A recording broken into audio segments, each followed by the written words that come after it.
How's everyone doing today? Good? Good. Good? Cool, awesome.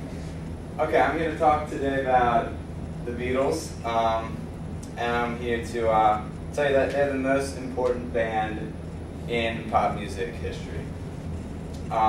Through their songwriting, experimentation, expanding rock's vocabulary, redefining the album, utilizing the studio, and paving the way for new artists.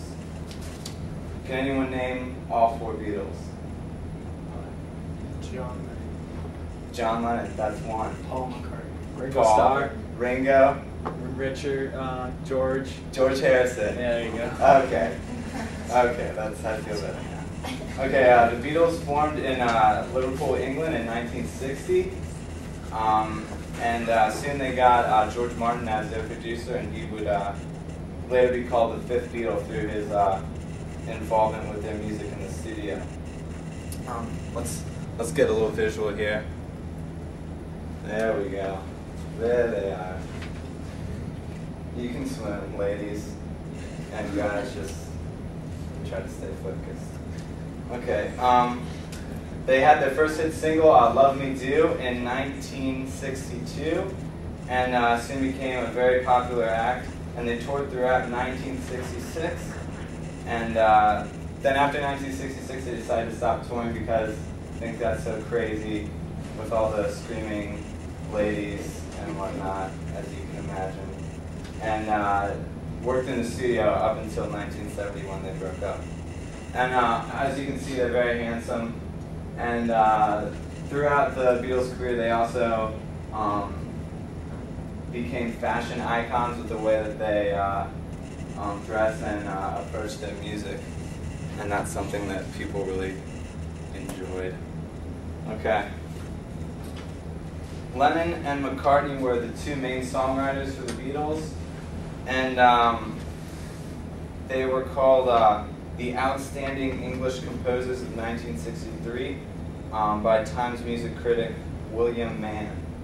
And a lot of pop music at the time was more focused on soloists or professional songwriters, but the Beatles were one of the first bands to write all their own songs and sing them themselves.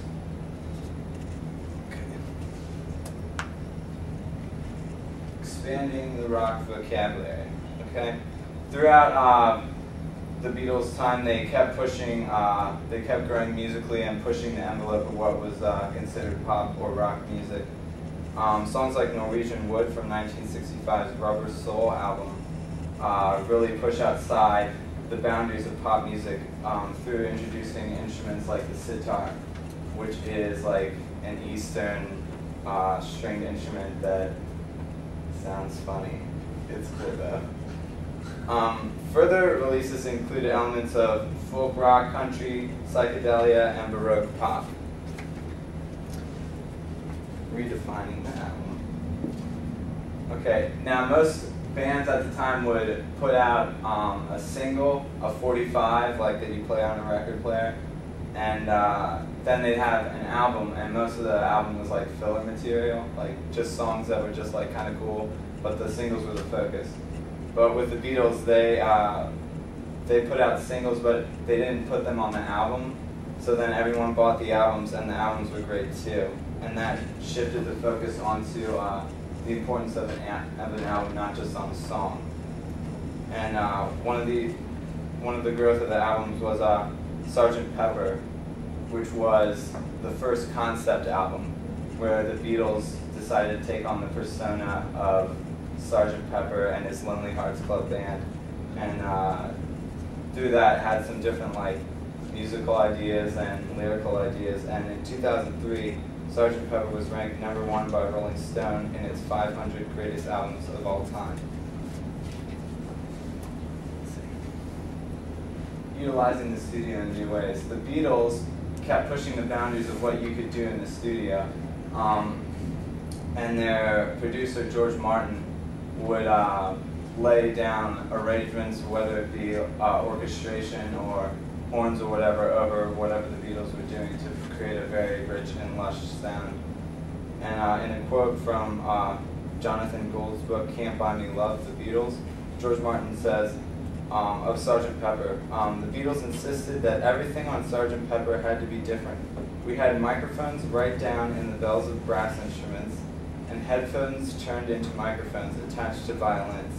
We used giant primitive oscillators to vary the speed of instruments and vocals, and we had tapes chopped into pieces and stuck together upside down in the wrong way around. And so all this experimentation caused for like a sound that no one had heard before, and really paved the way for new artists.